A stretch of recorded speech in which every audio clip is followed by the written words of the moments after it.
we have a motion to approve the minutes from March of 2020? I move to approve. I'll second. In favor? Aye. Let's be all aye. A motion needed to approve the checklist and financial statements for February. Any questions or concerns before we make a motion?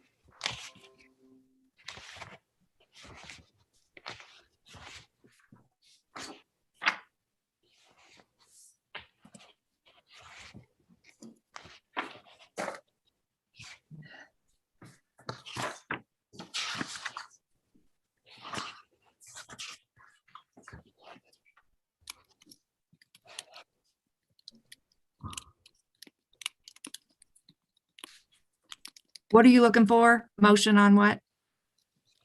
February financial statements and checklist.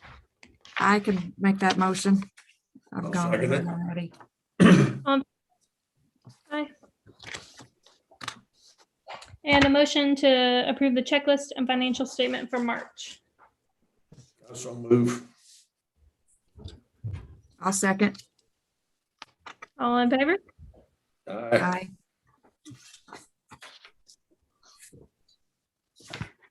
On to budget. Do you want to talk about the budget first, or it's not due until the end of? Are you wanting to save it for? Yeah, because we've got so many decisions to make. If we could save that to the end, but we will try to get through this quickly, because I know you guys will try to respect your time. Just real quickly with public comments or the KDLA monthly report, the Uniform Financial Information Report, or UFIR, is due by May 1st. Kelly has completed that form for us, and it's been emailed to DLG. So we're good there. Our budget's due, needs to be approved by June 30th and uploaded to the DLG website July 15th. And we're going to talk about our draft tonight. So also, just a reminder, if board vacancies need to be filled, it's time to start talking about that. So Hannah, real quickly, your second term expires August 2025. Keith expires August 2022, and Michelle expires August of 2022. So we need to probably start talking about that. You can contact me, email or phone call, and let me know where you stand with your serving on the board this next year. Also, board meetings. Do you guys want to try to start having board meetings in person? I'm game for whatever everyone else is comfortable with. Same. I'm good either way as well. We've got our little owl and can televise, so we can have it still available for the public as well and not pack people in there. Not like people show up anyway to our meetings. So you want to just go ahead and schedule an in-person meeting then for May? Sounds good. Sure. All right. Let's see. Grant, really quickly, we got a grant from the Kentucky Science Museum. We'll be receiving 5 different themes, STEAM kits, and we'll receive 300 kits that can be just handed out to Trimble County families and also other families probably in surrounding library counties. We'll also receive 8 Explore kits that will become part of our collection and will start to circulate. So those should be delivered. Hopefully this was supposed to they're supposed to arrive tomorrow, but I think the shipment has been delayed. So we'll get those probably next week. So that was kind of good news. So current status of the library.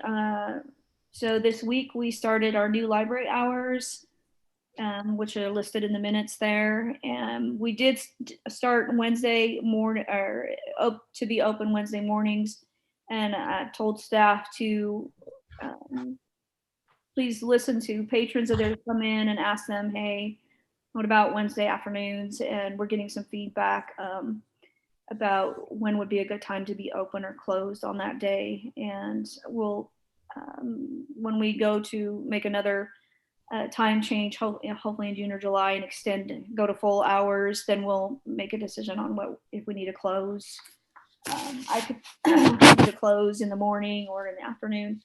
I couldn't find any door or from our sensor or our door counter. Couldn't find any hour by hour information beyond 2 weeks.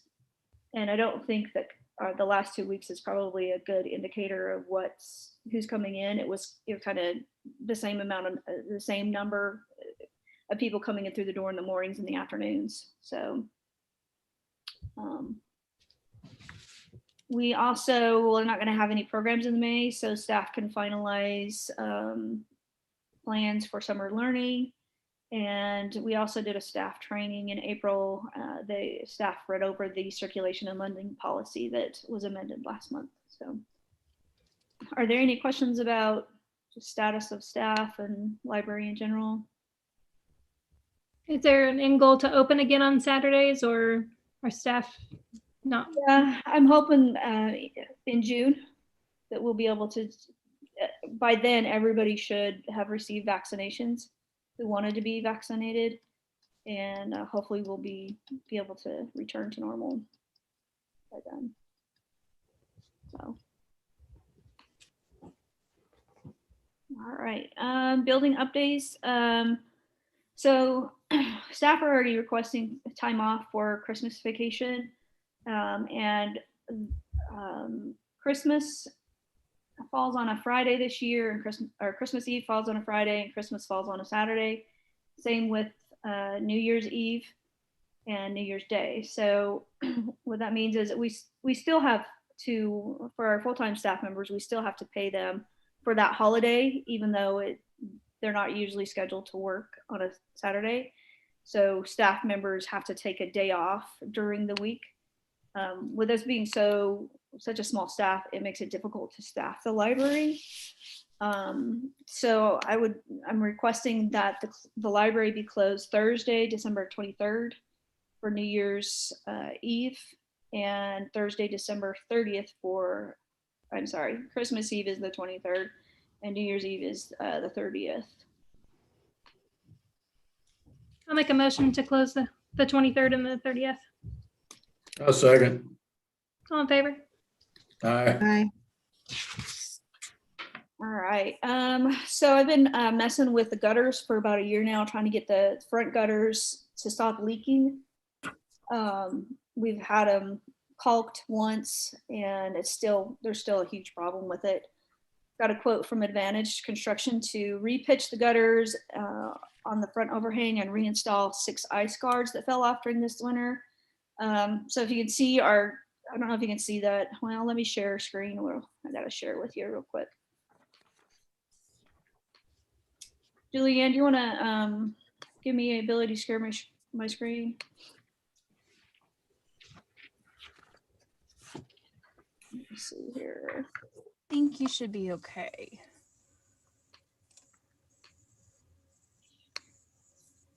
Okay. And I'm not sure if it's, let me see.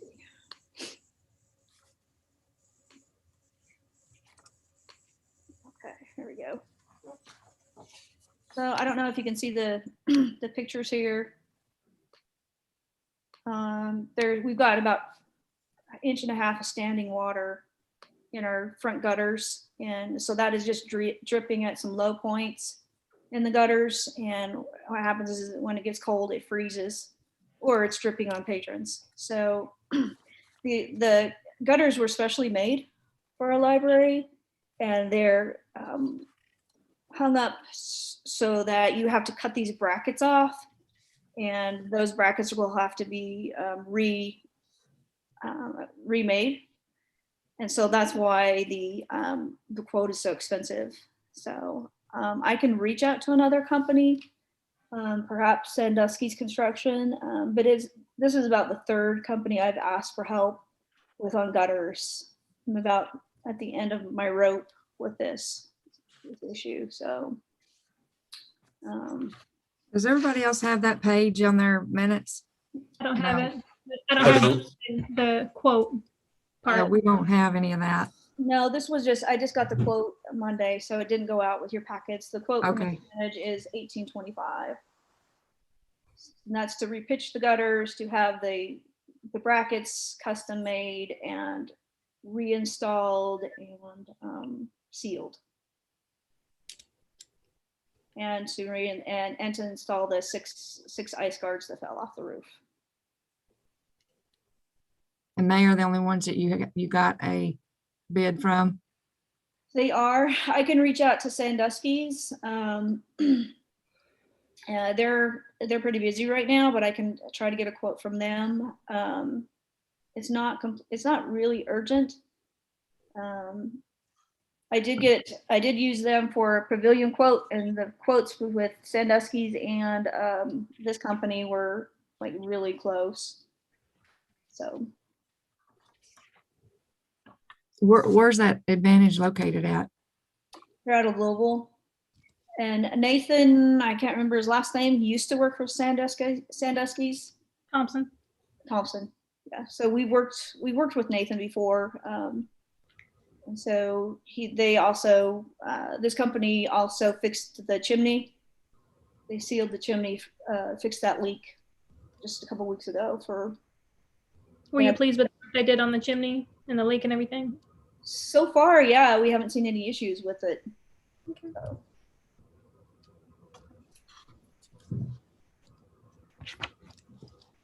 So let me know what you want to do. Do you want me to get another quote? I'm good with this. If you're okay with it, I can make a motion that we go with Advantage Construction to repitch the gutters on the front overhang and reinstall 6 guards. I'll make a second. All in favor? Aye. They gonna seal the gutters too where they're dripping now? Yes, and I had those caulks last spring, and it helped a little bit, but it's still dripping.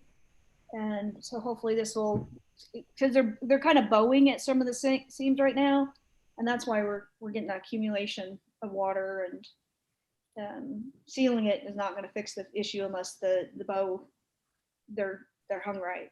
So all right, let's see. So let me get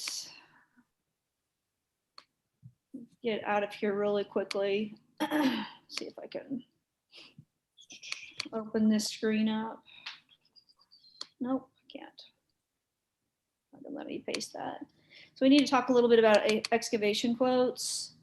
And I'm gonna try to get this picture to go a little bit bigger. I don't know if you're gonna be able to see that or not. And I just lost my picture. No. Sorry, technology is not really working. Can you see that at all? The little picture? Yeah, we can see it. Okay. Try to get that. Okay, so a little bit has changed since the last month. So one thing that I've been talking to the excavators about. So this first washout area right here, so there's a rock, you can see this little rock ditch right there.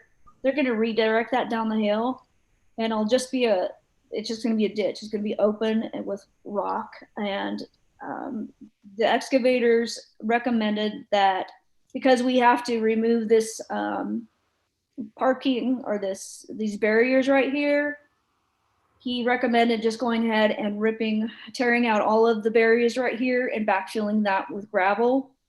Because if not, we're gonna have to reseed this and then have to mow this little patch right here. And then we'll have this rock ditch washout area right here to deal with. So, and I kind of get that. I think it would be easier to take care of if we just backfilled with this with gravel. And then when the parking lot, when we have to repave that in 2 or 3 years, go ahead and just have them pave that over and make additional parking. So does anybody have any questions about that? Okay. So we also found out there's no LG&E couplers or anything in this area. So we'll be able to push the pavilion back a little bit. This blue line right here, this will be a catch basin that will be underground. So there's gonna be pipe laid there. We're hoping to at least get a 30 by 50 foot playground area leveled. Hopefully more than that, because the playground equipment is pretty decent size even for the smaller playground sets. Michelle, did you have a question? I don't know. Sorry, I was just itching. Oh, okay. That's fine. So, and then there's this city fence. This line here on the right side of the property is basically, that's where the property starts to slope. You can see that there's the property, there's erosion right here. There's already a drainage ditch area. It's already existing, so we won't have to do anything with that. So we also have problems with our shed. It is sinking, and it's sinking on the left, the right, left side. And so I asked them while they had all their equipment there if they could level that out. So that's part of the quote as well. So I got 2 quotes from local excavators. The first is from Ralston Excavating. And for all of that work, he quoted us, gosh, I'm going blind, $8,430 for that. That doesn't include rock for the pavilion, which depending on what pavilion quote we accept, we might have to add that back in to any excavation costs. That should only be about $600 to $800, he said. So I got the quote from Adams Bobcat for the same amount of work, but that he did include the gravel for the pavilion, and that came in at $16,900,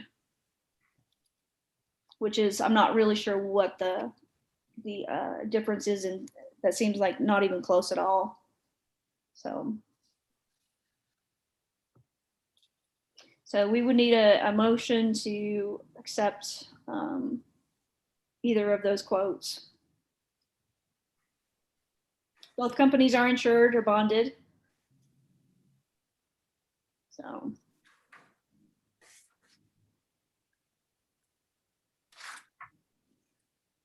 But his does not, Ralston's does not include the gravel, and the other one does. It does. And I talked to Tom Ralston today, just said, hey, would it be possible if we need to provide extra gravel for a pavilion? Could you do that? And he said, yes. He said it'd roughly be about $600 to $800.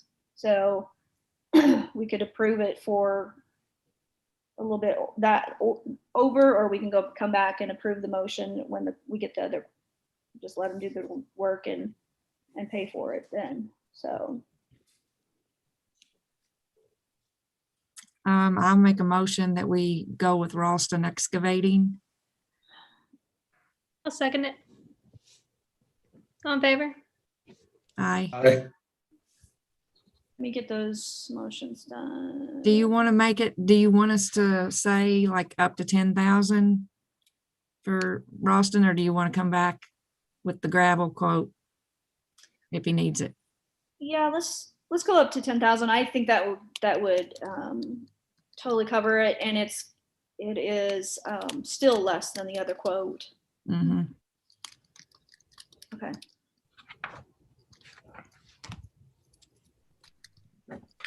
Everybody's in favor of that approving it up to 10,000. Okay. Keith, are you okay with that? I am. Okay. All right. So pavilion, I got tried to get several quotes for us for that. I reached out to Gosman, which is in Madison, Indiana. They only do metal buildings, and the posts would be wood. we got a quote for a 24 by 24 with an 8-foot ceiling. It does have soffit and it's all metal. The roof is metal. They will pour the concrete, but they will not do the leveling or the gravel work on that, which we can quote that in with the excavators. It does not have rain gutters on it. The quote came back at $16,595, and it was basically this pavilion right here. The only difference with this picture is it would have about a 12-inch overhang on the roof, but this is basically what it would look like. The wooden post would be exposed. Would probably be treated or stained. Let's do Sandusky's is next. They were the second lowest quote. The difference in that is it's a shingled roof. It's a vinyl soffit in the ceiling. Everything else is aluminum on the fascia and the headers. And on the gable ends, it would be vinyl shake siding. And there would be gutters installed to direct water away from the pavilion. This quote also includes the gravel and the concrete work. So this would probably be more, and I don't have a picture, but this would probably be more in line with the building style of the library. So, and our roof and construction, they're the same ones that have been doing our roof work and chimney work. They came in at same exact specifications as Sandusky quoted. And they came in at $37,450.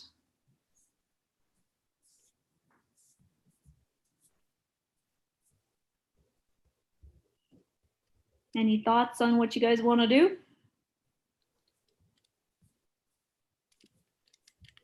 I think I'd prefer Gossman. I did talk to them and asked, they just don't do gutters, or is this building, can it not accommodate gutters? And they're like, no, you can install gutters on it. It just, they don't work with it. And I think that's going to be around $800 to do gutters and downspouts if you wanted to deal with that. And you said the other company that's doing the leveling and everything, you would talk to them about the gravel and concrete work? Yep, I can coordinate with Tom Ralston to have him lay the type of gravel that is needed to do the pavilion. So I'm not too worried about that. I've already got that covered if you guys wanted to go with Gosman.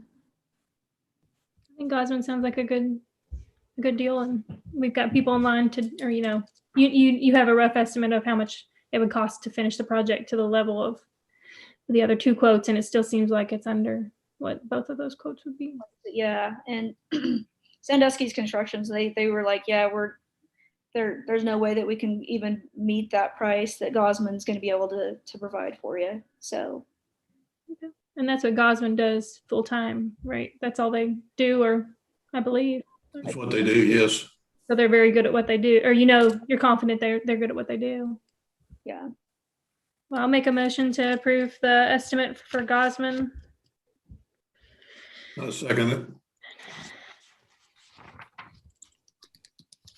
All in favor? Aye. You might, did you say Gossman's building was going to have a 1-foot overhang? Yes. Do you have a picture of what it's going to look like? Was that the picture you had up? It's rough. It's going to roughly look like this, but there will be an overhang, a 12-inch overhang on the probably not on the gable ends, but on these sides. So the rafters are going to extend approximately a foot past the sidewall. Is that what you're saying? And then there's going to be a soffit under that, or they're not just going to extend the metal 12 inches past this header, are they? No, it sounds like they'll extend the roof. Okay. Yeah, the soffit, the ceiling under here will still be the 24 by 24, but they'll extend that roof out. So, okay. Any more questions about pavilions? Okay. let's see. I think that's it. Now, we're gonna wait. I want to wait on getting quotes for the playground until we see exactly how much level ground that we're able to produce. And then I've got quotes for all the playgrounds. We'll probably have to re-quote it because it'll be past the 30 days. But I really think it would be in our best interest to wait on that until we know how much ground we're going to have. And I don't want to approve a quote on a playground that's too big for that area, and then we have to backtrack. So the park branch update, Crystal Hines reviewed the memorandum of understanding for the park branch, and she said that it looked great for both parties. She is also the county attorney. So because of that, she wanted a letter signed indicating that the Board of Trustees would waive any conflict of interest there. I think hopefully everybody got that letter in the packet. I am very comfortable with having her be the lawyer for both parties. The memorandum of understanding is almost identical to the one that we did in Milton. So I think we probably should just have a motion on that if you guys are okay with her being the attorney for both parties. She did say that she would waive any legal fees for this project. So I'll make a motion. I'll second. All in favor? Aye. Aye. okay. And then we just need to approve the memorandum of understanding itself. And I did not get that in your packet, so hopefully everybody got it through email today.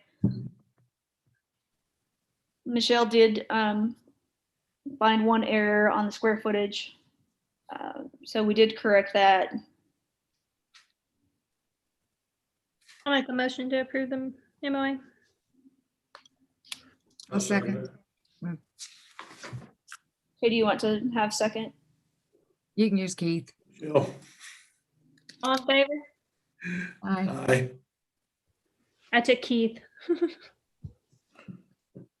All right, so Hannah, we're gonna need your signature on that, and Todd, Pollock's, and Crystal's. I think what we can just do is I will have one of our notaries, like perhaps you can just sign it when you do bills or something. And then I'll have one of our notaries take it to Todd and Crystal and have them sign as well and then notarize the document. And then I'll send everybody a copy of that. So I forgot to tell you too, we're gonna have to get a permit to do this pavilion from the county. So I will take care of the paperwork on that. I don't think, it does not look like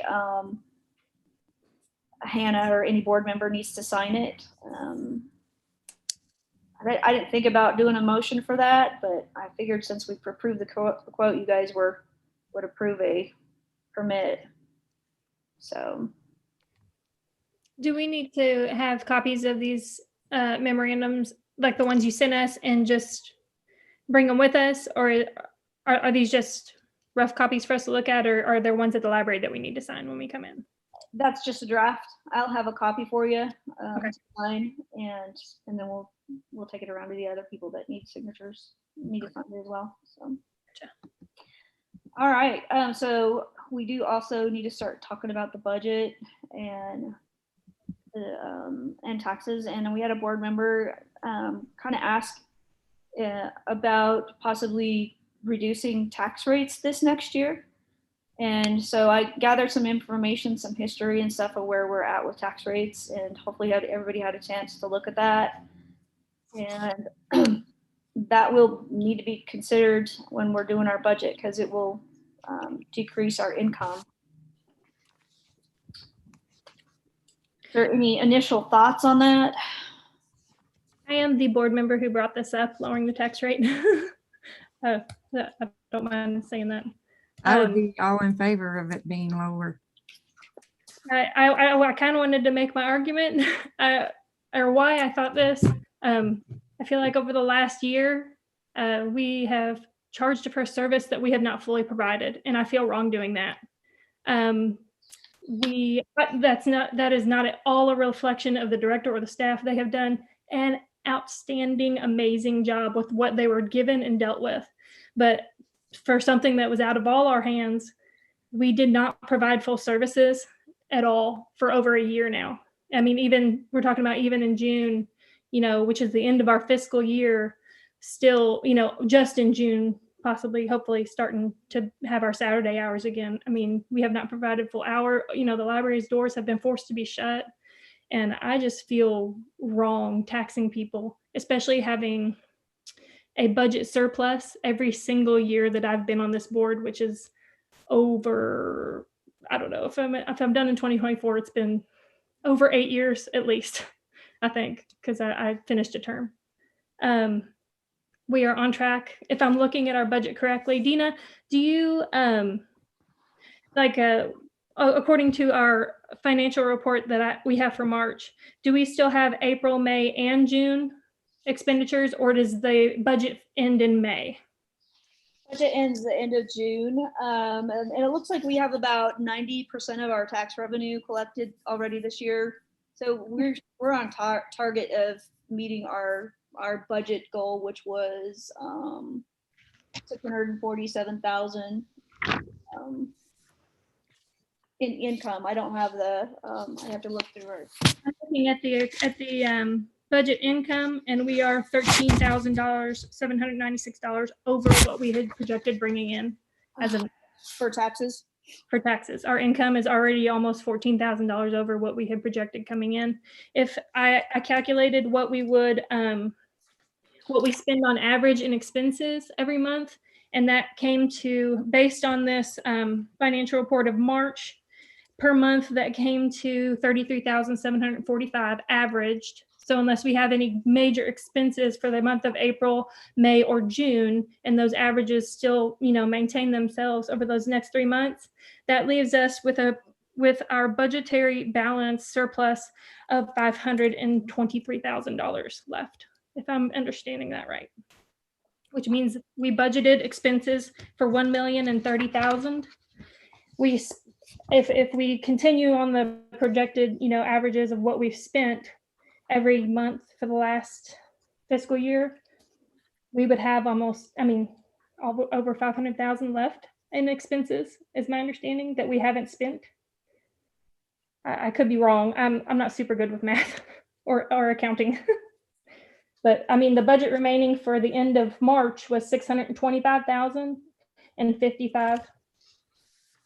And if we only spend on average 33,000 a month and we have 3 months left, that leaves us with quite a chunk of money rolled over in our budget. That's a significant surplus to me. And I know it may not individually impact people as much as we would like it to, or potentially could, but I don't know. I just feel wrong. It would be against my conscience to not say something that we could give people a break next year, and even just temporarily, because everybody's had a hard time. And I think we all know somebody that has not had a good time this year, last year financially. And I'm trying to think of anything other points that does anybody else have anything to say? And I am totally open to constructive criticism. And if you don't think this is the right idea, I'm one of many members of the board, but I had to mention this, that bothered me. I apologize. But does anybody else have anything to say or bring up?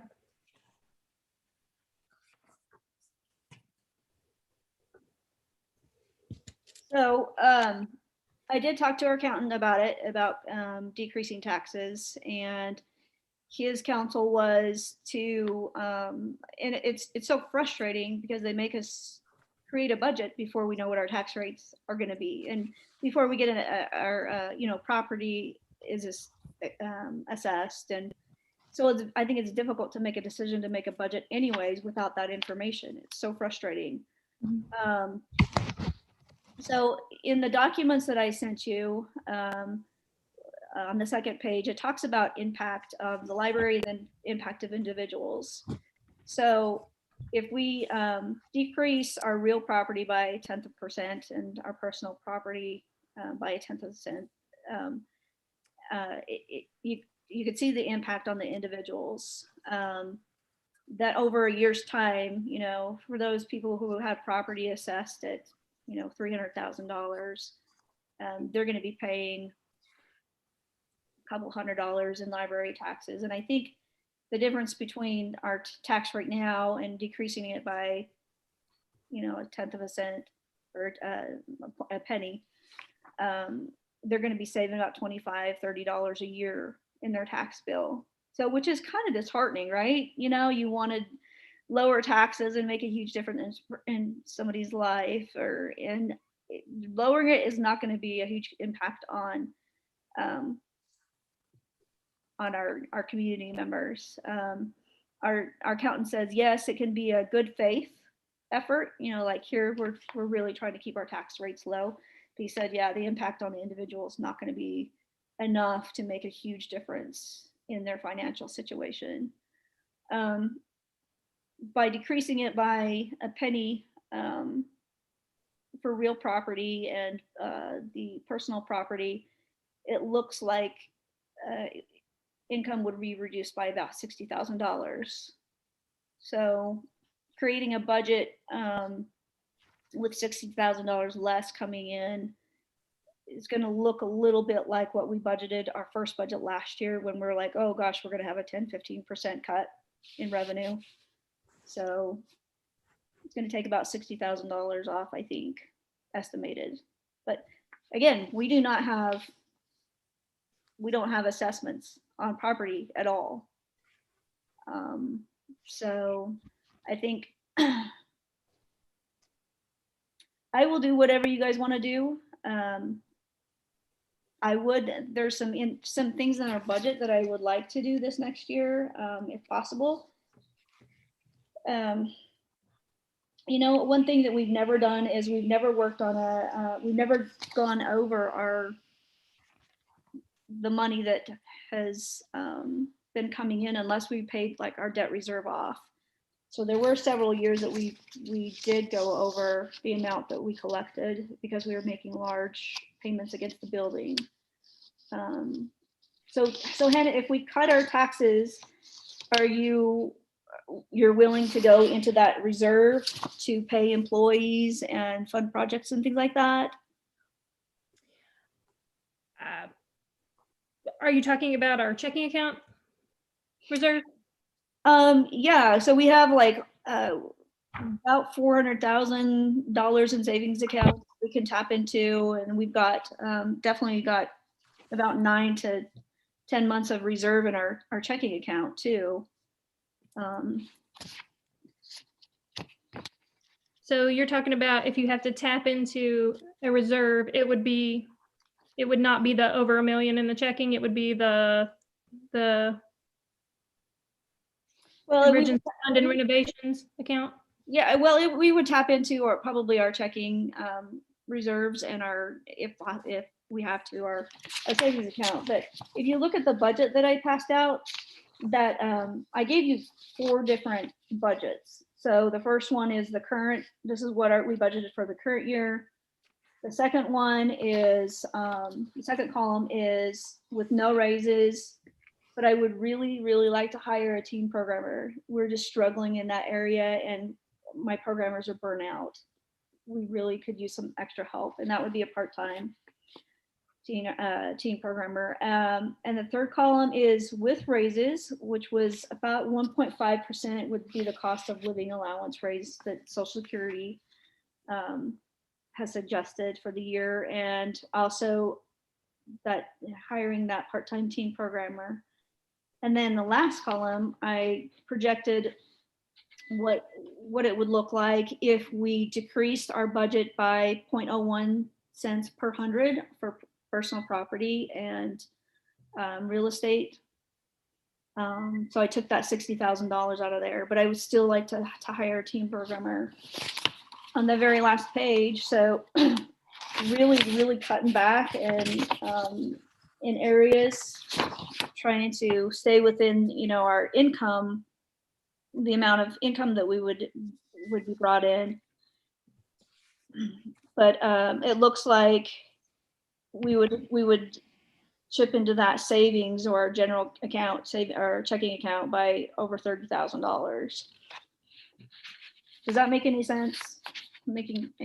Whereas the other two options, if we have that extra $60,000 coming in, I think we can get it a zero. We can just spend the money that's coming in. So I leave this in the rest of the board's hands. I've made my wishes known. I would like to lower it, and if nothing else, is a good faith effort towards the people of the county. And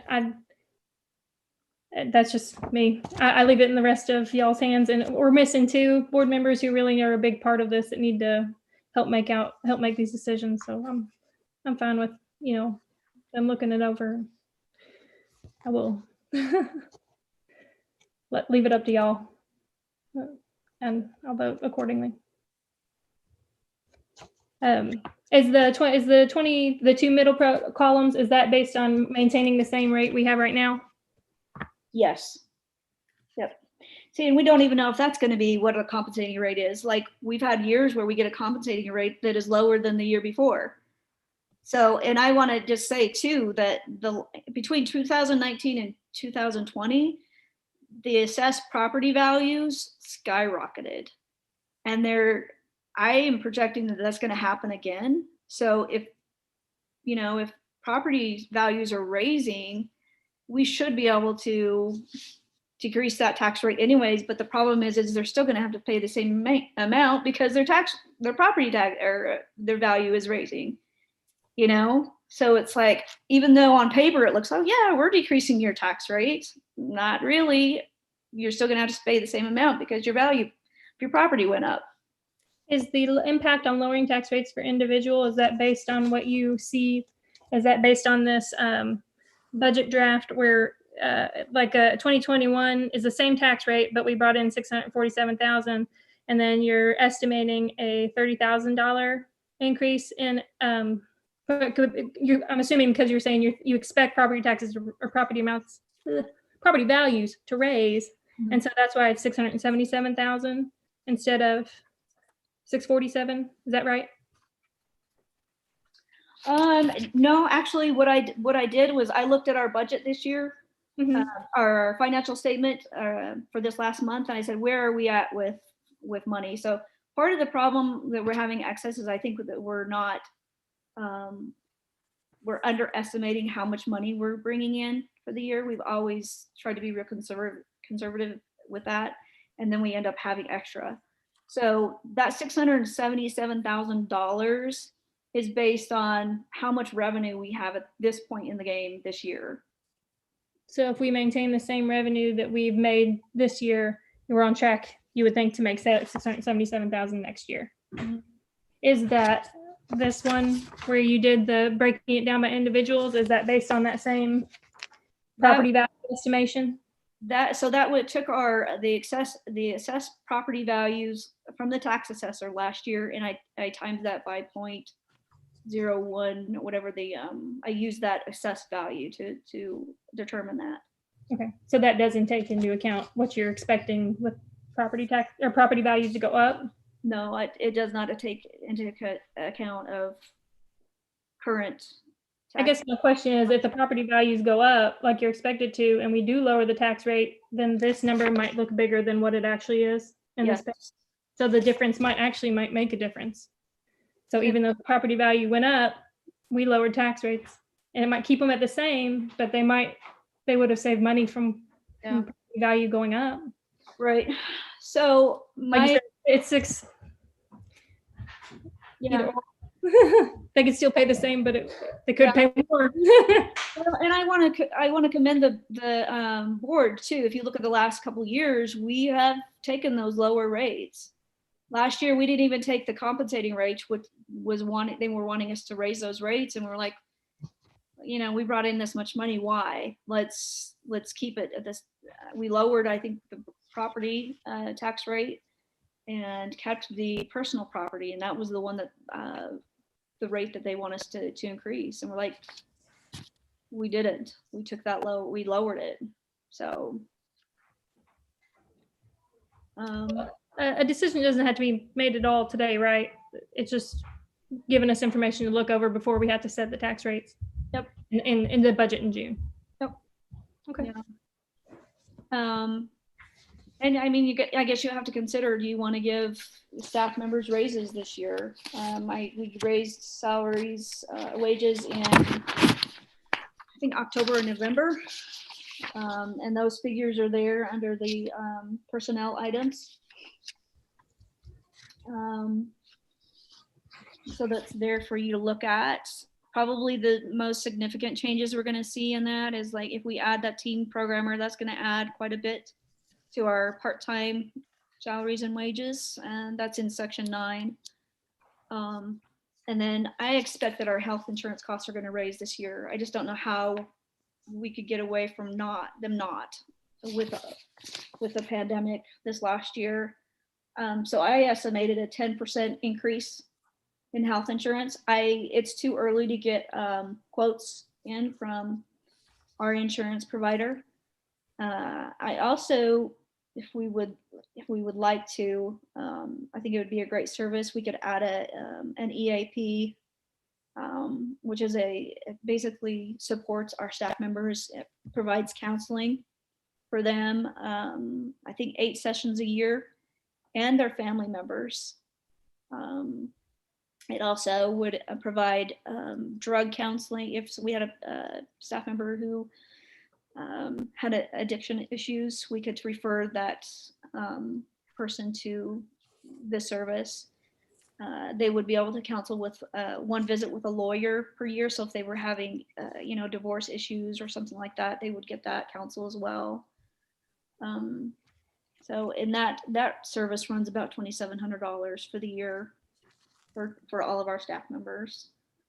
It would also provide mediation. So if we had staff members that weren't getting along, we could call on them to mediate for us. And that provides, a way out for the board not to get involved in staff issues, which is kind of helpful. So that's just something I've been researching. It would be a great thing, but if not, that's fine too. I understand if we want to keep costs low. And then the other big thing with payroll or under personnel is going to be retirement. That increased by 3% this year and is going to increase 3% every year after, and I think we've got 5 or 6 more years on that increase. So it could be, if we do with raises, it could increase up to $64,000 this year. This last year we budgeted $57,000. So does anybody have any questions about personnel or salaries and wages?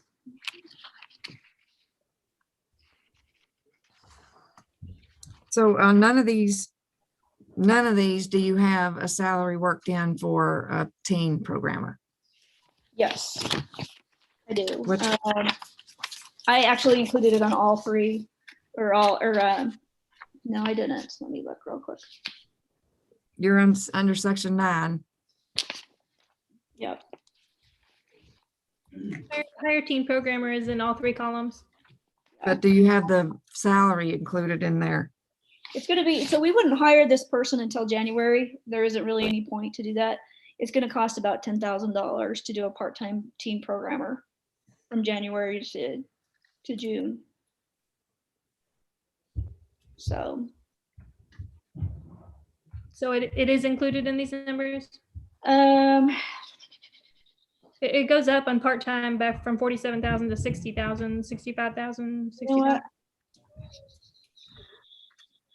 It doesn't look to me like it's, I don't think I did include it in on the first column or the second column that says no raises, because there's a $10,000 difference between 419 and 429. So.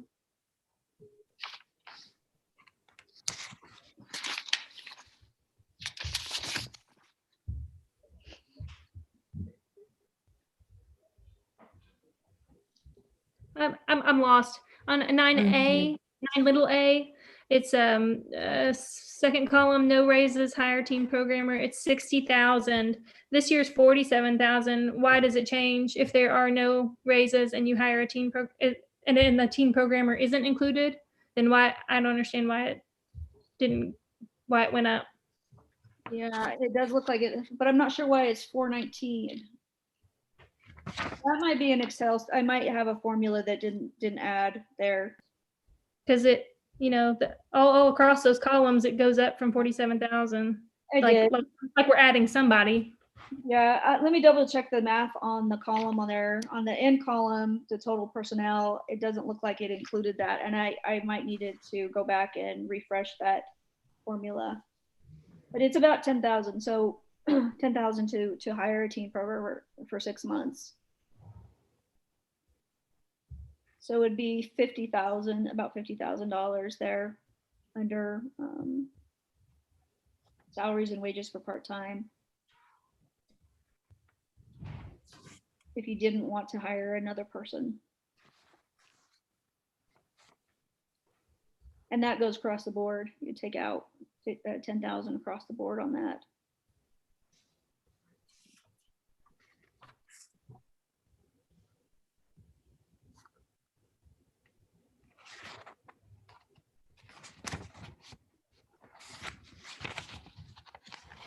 Is there any more questions on personnel?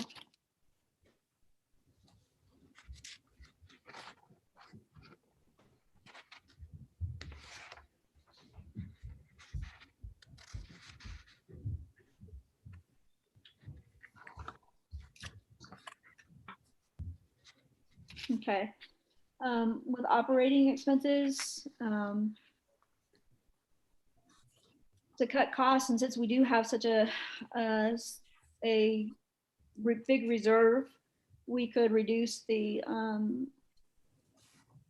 spending in maintenance and repair and our other maintenance and repairs on 10C. And we would just transfer money as needed to fund those items.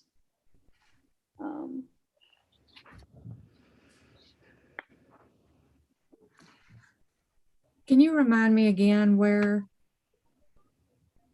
we would be taking the money for the parking lot and the pavilion and the playground equipment? I believe that's going to be taken out of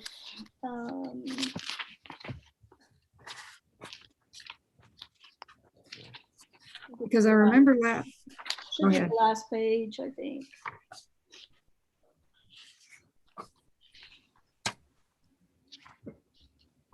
It'll either come out of, well, it's going to come out of our general checking, really.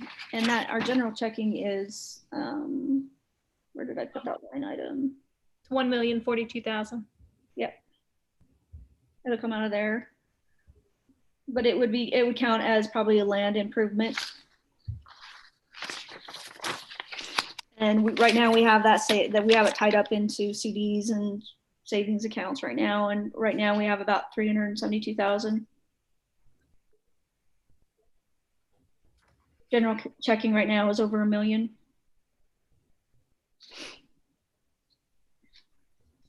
Yeah, I kind of remember last month me saying something and it was said that we have all this money in reserve that we can use.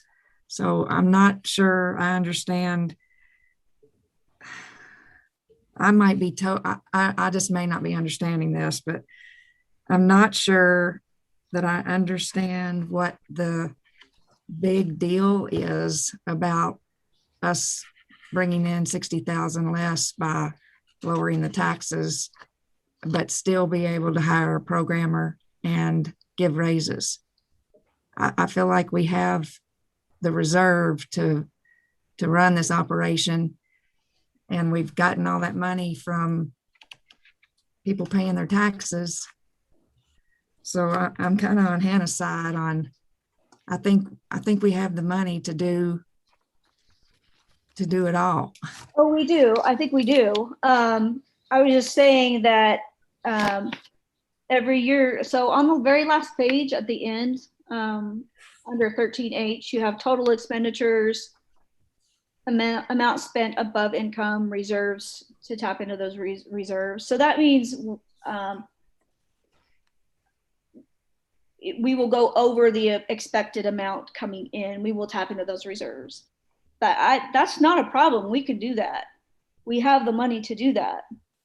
If we look at the what we budgeted this year, we've already gone over 14,000 in our, already gone over in what we budgeted. And so, but you said this year you didn't, was it in this budget, it's not quite so conservative as we have been because just trying to balance that out. Mm-hmm. Okay. And we might even be able to increase the income. We still haven't received the money from the state. We usually get about $40,000 from the state for motor vehicle. Mm-hmm. So we haven't received that yet. So that our tax income might be able to be increased, and we might be able to balance that and not even use reserves. I'm all with I know it's not an option on here on the budget so far, but I agree with Michelle. I think we can give cost of living raises, hire a programmer, and lower it by 1% and do a great experiment and see where we are. Because you said we don't know the property values yet, and if a trend is going to continue the way it has, it's going to go up or at least maintain it at the least. It seems like, and I mean, and if we go over into the reserves, and we learn, we adjust accordingly the next fiscal year. I'm with Michelle. I don't see why we can't have a fourth column here where we do all three. And I agree with that. We want to take care of our staff. And if a teen programmer is needed, then we need to meet that need. And I still think we can do a good faith lowering of the tax rate at the same time and do all three. And we'll see where we are at the end of next fiscal year. We never, like you said, you're playing with some variables that you don't know, and that's not fair to you, but or us as a board that has to make these decisions. But we've done really good every single year. Our checking account looks amazing. Our reserves look amazing, and doing this playground thing. I think we can do it all and still be budgetarily okay. And I think I agree with what you're saying. And if it appears we come up with a shortage, you get most of this COVID behind us and the library opens up more and more and there's more traffic here and the playground gets completed, the general public is going to see that we're making an attempt to spend their money in a fashion that's going to benefit the public. And if we get in a position a year or two down the road where the mill levy has to go up, then there probably won't be as much squawking about it. Mm-hmm. Yeah. Dissension from the county officials. I mean, we don't want to cut, we're not going to cut salaries, and we want to give everybody a raise, and we want you to have the staff you get or that you need. But it sure would look good for the county to come out doing better with the library and having more services and the place for the kids to go, the playground, and like she's saying, a good faith effort that we're doing our best to, because I have a family member that looks at it and is like, oh my gosh, I cannot believe how much of my property tax goes to the library. I don't even use it. Well, that's not my fault.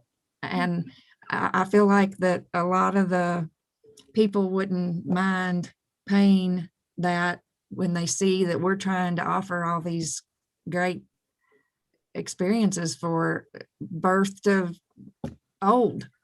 I mean, we have yoga for the elderly if they want to, participate. We have a lot of programs that are for all ages. And I think that for the most part, the county appreciates that. And as long as we're not bankrupting us. No, and I don't think so. I just want to make sure that your guys are okay in dipping into reserves. And it's been talked in directors meetings too, that this is the time to do projects and make sure that you're not hoarding money, and which I don't think that has ever been our aim, is to hoard money or it's been really good budgeting is what it has been. You've been conservative in your budget, and that's paid off, and like you said, now's the time to pay that back. And I agree. Right now is not a great time to build, right? Because construction costs are very expensive. But the way I look at it is, you know what? It's going to be maybe 2 years down the road before we can put a playground in if we wait for costs to come down. I think we can help stimulate our economy if we dump some money into some projects and do a few things this year. So if you get any criticism for that, well, why are you building a pavilion where costs are so high? Well, I think that we can say that we have the money we've been saving for projects like these, and we want to help our economy too. And we're keeping the money in the county. I mean, we're using a lot of local, whoever we can, when we can. We're always going local. Yeah, I really try to make sure that we're reaching out to our local businesses. So I do want to talk about hotspots. I do want to fund 10 next year. We still have money coming in for 5 that we've already been given. So we'd have to fund the 5 that weren't. And estimated phone costs and hotspot costs would be $15,000 across the board. I just think that we started that program. I think we need to see it through at least another year or two and evaluate it. Are you seeing good usage of it? People are really checking them out and using them. Good. Yeah, I need to talk to the school again to see what their plans are for next year. I don't think that they're doing virtual, but they may have a few students with health issues that may require hotspots. So we'll check in with them and make that available. I would at least like to. And then, yes, our career, we have a couple. Our laptops aren't checking out so great. I think we need to advertise that a little bit more, but our hotspots are. There's a huge demand for that. So, Keith and Michelle, what are your feelings on the hotspots with keeping 10 next year? I think we need to offer as many as we can, as long as they're being checked out and used, then I'm good with it. Okay. Well, as many as we can. I mean, we could probably fund as many as we did last year too, but it's a chunk of change. We had 30,000 budgeted for hotspots and phone expenses last year. It's expensive. Well, I mean, everybody's back in school for the most part, but if you use those 10 for the people that, are needing. Yeah. I mean, we can always adjust that if we see a high demand for them, but I really want to make sure that we keep those requirements in place where they have to be in school or job related Jobs, yeah. I think that we'll see an increase in our insurance in 10F. That will be increased. I don't know how much because I can't get a quote until we choose a playground and send that off to our insurance company, but I budgeted 3,000 more for that. And then, there's some slight changes with our materials budgets with books and videos and databases. And if you guys are okay, we'll just keep going into our reserves. I cut the budget for the reserve. If we lower taxes, I cut almost every budget in those for materials just to try to not go over and have to use reserves. But if you guys are okay with using reserves, we can increase those numbers and keep them, provide the same services next year. I do think that we spent a lot of money on databases this last year. I want to continue to fund that at least one more year, like Hoopla and Overdrive. And You see. statistics on that? Can What's you that? you get statistics on that? Like you can see how many are checked out. Oh, that's right. It's at the end of our report, isn't it? I don't know that I have. Hoopla. I don't know. Can't remember if I do Overdrive or not. But I can provide those statistics next meeting. No, that's okay. I was just making sure that there was some way of tracking, we're paying all this money, making sure they're getting used. As long as there is. Yeah, Hoopla is getting used a lot, and it's an expensive service because we're paying per use. Overdrive is still being used quite a bit. It's just ebooks are expensive. Some ebooks are as much as $80 per book. So it's, yes, I'll go buy it. I know. That's why we're part of the consortium though, so we can share. Uh-huh. And then we purchase special books for people with there's high hold numbers on them for people who request items. So, and then not very many changes with programming.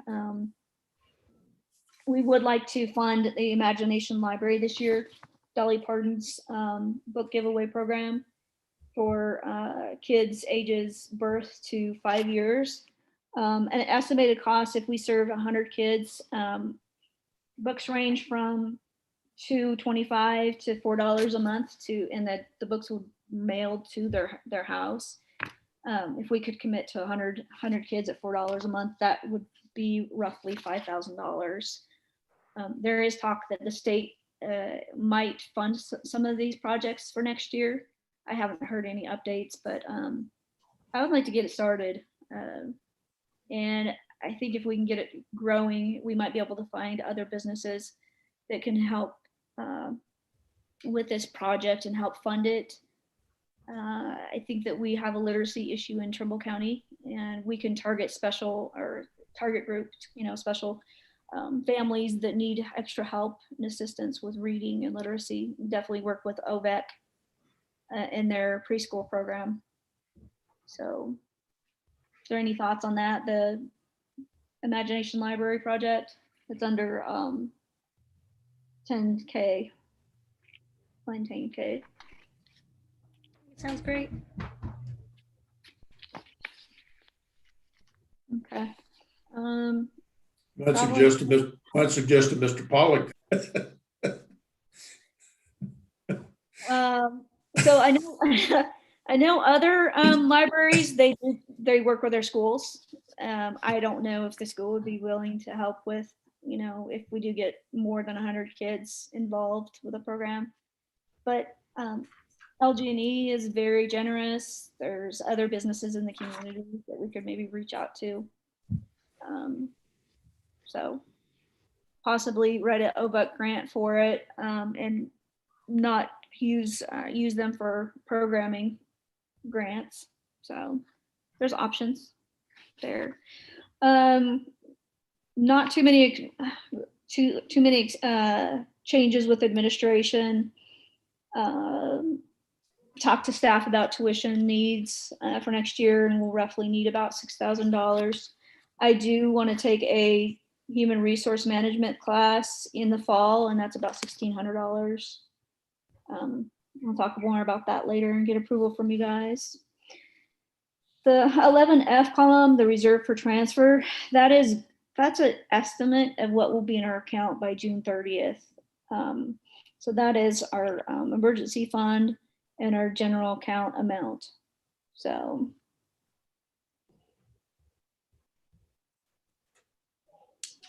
yeah, we have a chunk of change there. So quite a bit there to allocate this next year. 12B is our CDs and one savings account. For furniture, I'd like to at least fund about 3,000. There were some display cases that we want to buy. We went through our equipment list to see what we need to replace, and we've got quite a few computers that are 5 to 6 years old, and we would need about 16,000 just in replacement costs on computers.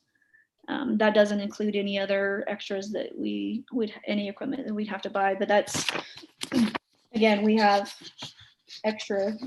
funds that we could transfer out of other line items to that if we needed more money in that area.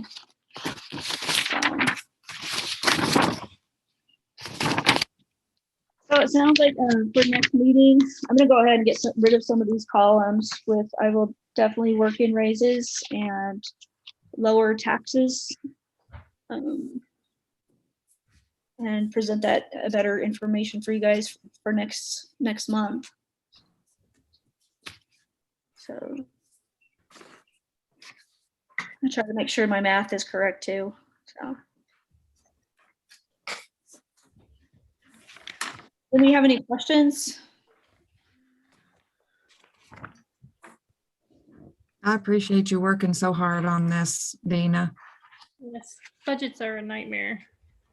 Well, especially when there's so many variables, it's like, And You no one, you have, you're making a budget based on almost less than no information of what the next year is going to be like. That's hard.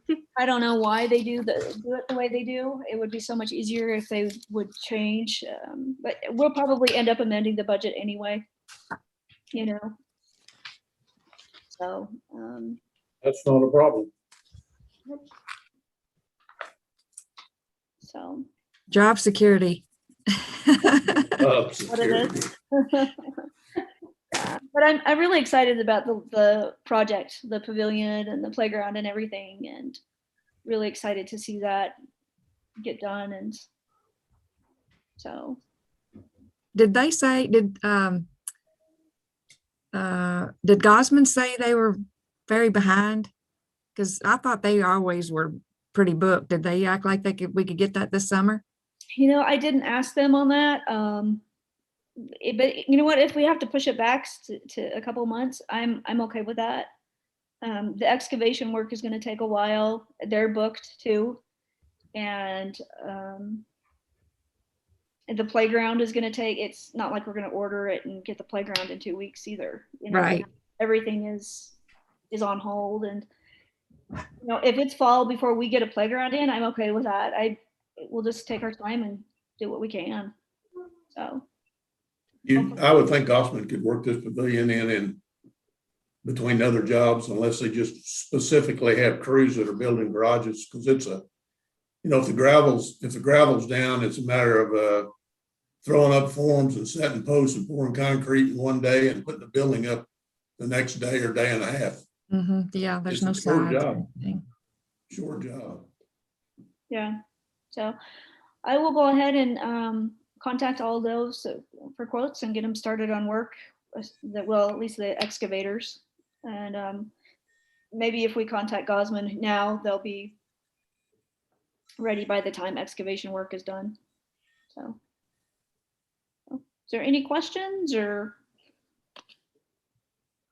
I really appreciate all that you guys do, and for our community and also for our staff. It's been a pleasure working with you this year, even though it's been really hard. So I appreciate all the policies you put in place and considering our staff and their needs and also our community needs. So it scares me a little bit about reducing tax rates, but that's I support you guys in your decision, and we'll figure it out, So What's life without a little risk? oh, is that it? Yeah. I think real estate values are going to continue to rise in the county for some time to come. There's a lot of real estate for sale, and it looks to me like a lot of it's getting sold. Every time acreage gets sold that was assessed for whatever the value was years and years ago, it gets reassessed. So I think it's just going to increase. I could be wrong, but yeah, I definitely, and I think we do need to adjust our rates to reflect that too. And so, but all right, I don't have anything else. Don't know if you guys want to discuss anything or. I'll make a motion to adjourn the meeting. I'm sorry.